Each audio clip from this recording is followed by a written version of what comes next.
Hello. Thanks for joining us. I'm Ann Bryant. I'm a proud member of the National Women's Sailing Association, and I'm also an admin for a group called Women Who Sail. We're on a Facebook group of over 17,000 members worldwide.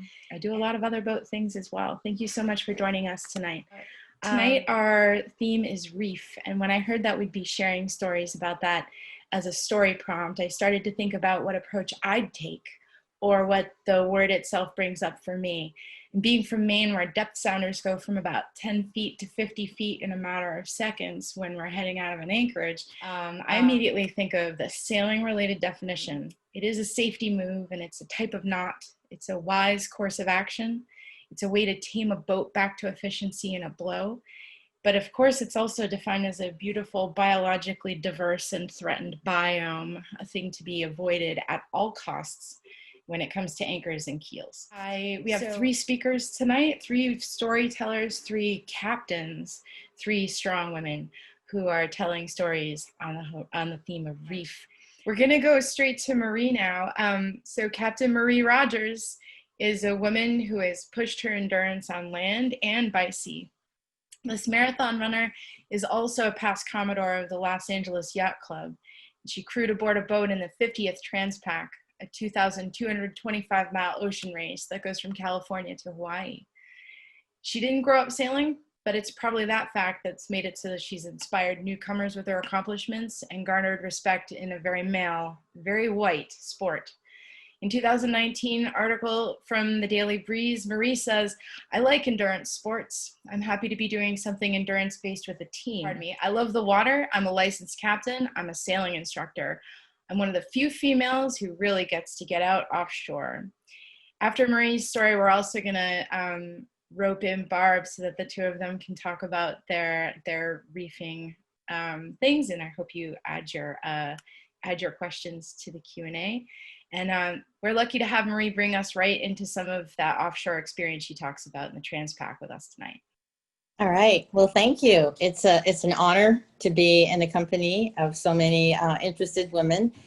I wasn't, and experienced sailors. I wasn't sure how many newbies there'd be, but I welcome you all to this wonderful world. And as Barbara was saying earlier, you know, there are all sorts of levels of sailing, and you soon realize that you can get situation can get above your head. And when I was presented with this prompt, reef, and the first thing I thought of was the beautiful barrier reef, where I like to go in my head when I'm facing the other meaning of the word. For the new people, when you're facing a lot of wind, you can fold my dog. You can fold the sails up if it's the mainsail and lash it to the boom to get rid of sail area to control the boat. There have been many times I wish I had spoken up and had asked for that, and I didn't. So I have these words rumbling around my head. I did not grow up sailing. I studied it a lot, but I also like endurance sports, and I like thrills and chills like downhill skiing and that kind of thing. So when I started sailing, it was on a very small boat with my first husband, and then I graduated to something like this. Later on, we have a 55-foot race boat. But before that, my husband and I had basically a Transpac sled that had done many ocean crossings and many Mexico races. And it was often just the two of us. And that's Cheetah. It's a 70-foot Peterson sled. And that was one day back before cell phone cameras, and coming back from Catalina, as usual, looking a little overpowered. But the boat did get really, really powered up on a lot of times. And for me, as much as I love the experience of being on this big, fast boat, it was very frustrating not knowing ahead of time when to make decisions and take action. So at one point, I did sort of go off in another direction and get my own boat just so I could really understand, because I wasn't happy being a just a participant on the boat or just following instructions and not really knowing what's going on. Typically, when I'm on a crew, when I'm on somebody else's boat and I'm looking around and I've already studied the weather, and I know the situation is going to get hairy, I start thinking about reefing, and I might make the suggestion to whoever's in charge of that boat. Typically, when I sail with all women crews, we have already discussed it, like maybe the day before, actually, that we might be reefing. And we often do it before it builds, and so it's not this big, scary surprise. So my first really hairy situation was in that the second photo that was Cheetah in the 70-foot sled. It were just the two of us on the boat. The wind came up. We didn't have a reef, and we had a real ugly jibe coming into Alamedas Bay in Long Beach. Just about knocked out a fleet of sabots, and my husband was yelling, and I felt really bad because he became unglued. There was no dodger, there was none of that. We were just like racing, just the two of us, and reefing would have been really nice. And those experienced sailors know if you're already underway and wondering if it's time to reef, you should have done it already. As I was studying for my captain's license, I think with these words, according to the Annapolis Book of Seamanship, quote, three reliable signals that it's time to reef are a steep heel angle, breakneck speed, and discomfort. Well, most of the time that sounds like a lot of fun if everything's under control, right? To go really fast and have a big heel. But there are times in which, you know, the boat is not sailing optimally, and you really need a reef. One year, about 3 years ago, I was doing the SoCal 300. That's another slide coming up. And it was kind of a newer crew, and I was asked to be a watch captain. And we went from a nice leisurely, like 12 knots out of Santa Barbara. By the time the sun was going down, this is the picture of the sun setting.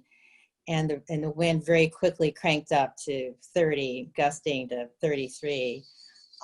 That main never got reefed, as I suggested. I was the only female watch captain, and that head sail, you see, got shredded to pieces. Going through the Channel Islands in the middle of the night, we take like literally 2 minutes driving, 2 minutes off. And at one point, just to keep the boat on its feet, there was really not enough of us. So it was just too dangerous to get that main down. And we had a jibe that was so wild, it took out the binnacle, most of the steering station, and it could have easily taken some heads with it. My next sort of reefing adventure actually was in Transpac. You know, I had made the crossing before. I had never raced. And once again, I was the only kind of female in the cockpit. That's the boat I was on in the foreground. That's Kazan, and it gets super powered up. It's a small boat with a really huge rig. And by the first night, the wind had piped up quite a bit, and was with a bunch of guys who had done the race before. And I said, you know, this is getting a little nuts. If you look at the head sail there, everything looks nice. The boat's on its feet. But soon that head sail was actually all the rail was in the water. And I said, hey guys, why don't we reef the mainsail? And there's some scoffing. But soon the skipper came out, who had been at the nav table looking at the weather, said, no, it's going to get really hairy. So by the time we got the reef in, we had a reef in for about 24 hours in that race. And that head sail was shredded. The whole foot was shredded out, so we could never use that sail again. So once again, I've had a lot of other experiences wanting to reef and not really saying anything, or maybe being too soft. I think I'll get a little bit more strong about it. When it's my own boat, you know, it's a whole different situation. You know, I may have to talk it over with my husband, but he agrees. You know, it's what we really need to do. So bottom line for me, And for all of you, especially ladies, it's not a bad idea to just speak up and say, hey, let's just be safe. Let's have fun. And we can always shake the reef out. Very much, Marie. It ripped the binnacle off of the boat. Yeah, the whole thing, just the whole sissy bar, the binnacle just completely got wiped out. You were just left with a wheel and some steering gear. It was pretty exciting. The year after, a woman got airlifted in pretty much that same spot from a really wild jibe. Because the main sheet took the binnacle out. Oh, right. Oh my gosh, Yeah. that's wild. We do have some really good questions for both you and Barb. And the first one I'm going to ask is, what are the speaker's thoughts on in-boom furling versus traditional mains in terms of safety when it comes to reefing? Interesting. It's a technical question, but I think it's a really good question after hearing your experiences and how much you've done.